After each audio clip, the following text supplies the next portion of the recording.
কিন্তু 4 জানুয়ারির চাইতে আরো 72 তারা নবীজির শান মোবারকে বিয়াদবি করবে, নবীজিকে দুষে গুণে মানুষ বলবে, সাধারণ মানুষ বলবে, মাটির মানুষ বলবে, গুনাহগার বলবে, 10 জনের মতো সাধারণ মানুষ বলবে। এই কথা আল্লাহ রাব্বুল আলামিনের জানা ছিল কি ছিল না? জানা এখনো আছে না নাই? এজন্য আল্লাহ রাব্বুল আলামিন বিশ্বগুলো সরদার আমার আপনার প্রিয় নবী অপিতবি উম্মতের দরদি নবী আহমদী মুজতবা মুহাম্মাদুল মুস্তাফা সাল্লাল্লাহু আলাইহি ওয়াসাল্লামকে সর্বোচ্চ সম্মান দিয়ে, পজিশন দিয়ে, মর্যাদা দিয়ে আরশে আজিমের মধ্যে দাওয়াত করে নিলেন। আর তখন নবীজির কদম মোবারকের মধ্যে জোতা মোবারক লাগানো ছিল। নবীজি যখন আরশে আজিমের মধ্যে যাবেন তখন জোতা মোবারক খানা খুলতে চাইলেন। আল্লাহ রাব্বুল আলামিন বলেন, হাবিব ইয়া রাসূলুল্লাহ ইয়া হাবিবাল্লাহ, জোতা মোবারকটা খুলবেন না, রেখে দেন। আপনার কদমের মধ্যে এটা শোভা পাবে, সুন্দর লাগবে, এটা রেখে দেন, আপনি খুলবেন না। নবীজি জোতা মোবারক পায়ের মধ্যে নিয়ে তিনি আরশে আজিমের মধ্যে আসন গ্রহণ করলেন। জোরে বলুন সুবহানাল্লাহ। কেন আমার আল্লাহর জুতা রেখে দিলেন? একথা জানা হয়েছে এই পৃথিবীর জমিনের মধ্যে কিছু মানুষ নবীজির সামনে বিয়াদবি করবে। আমার আল্লাহ প্রমাণ করতে চাইলেন, ওয়ারাফা'না লাকা যিকরাক, হাবিব আমার, আপনার জিকিরকে, আপনার স্মরণকে আমি আল্লাহ সমুন্নত করেছি, সকলের মাথার উপরে তুলে ধরেছি।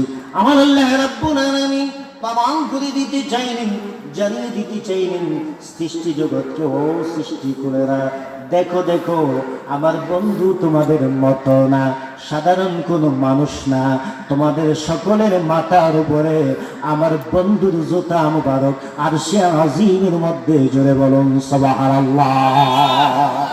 7 আসমান, 7 জমিন, এমনকি খানে কাবা, বাইতুল্লাহ, ফেরেশতাদের কিবলা, বাইতুল মামুর, লা মাকাম, সব কিছু নবী পাকের কদমের নিচে, নয় নয়, নবী পাকের জোতা মুবারকের নিচে। চিৎকার দিয়ে বলুন সুবহানাল্লাহ।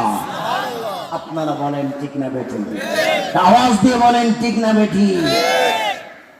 সকলের মাথার উপরে নবীজির জোতা মুবারক আল্লাহ রাব্বুল আলামিন দেখে এটা প্রমাণ করে দিতে চাইলেন, হাবিব আপনার শান, আপনার পজিশন, আপনার মর্যাদা, আপনার ইজ্জত, আজমত সকলের উপরে, সৃষ্টি জগতের মধ্যে আপনার কোনো তুলনা নাই, আপনার মত নাই, আপনার মিসাল নাই। চিৎকার দিয়ে বলুন সুবহানাল্লাহ। আর একটু জোরে বলুন সুবহানাল্লাহ। সেই নবীর উম্মত হয়ে আমরা খুশি না বাজার? আর একটু জোরে বলেন খুশি না বাজার? আমরা সেই নবী দেখতে চাই কি চাই না? আমরা সেই নবীর মহব্বত চাই কি চাই না? আমরা সেই নবীজির শাফাত চাই কি চাই না? আমরা সেই নবীর পক্ষে থাকতে চাই কি চাই না? লাভ হবে না লোকসান হবে? যারা বলেন লাভ হবে না লোকসান হবে? আমরা লাভ চাই কি চাই না? নবীর পক্ষে থাকবেন, নবীজিকে মহব্বত করবেন, নবীজিকে ভালোবাসবেন। নবীজি বলেন, ক্বালা রাসূলুল্লাহি সাল্লাল্লাহু আলাইহি ওয়াসাল্লাম, মান আহাব্বা লিল্লাহি ওয়া আবগাদা লিল্লাহি ওয়া আতা লিল্লাহি ওয়া মানা লিল্লাহি ফাকাদ ইসতাকমালাল ঈমান। যারা আল্লাহ এবং আল্লাহর রাসূলের জন্য একে অপরকে ভালোবাসে, একে অপরের সাথে বিদ্বেষ রাখে, আদেশ প্রদান করে, নিষেধ প্রদান করে, তারা হচ্ছে পরিপূর্ণ ঈমানদার। চিৎকার দিয়ে বলুন মারহাবা।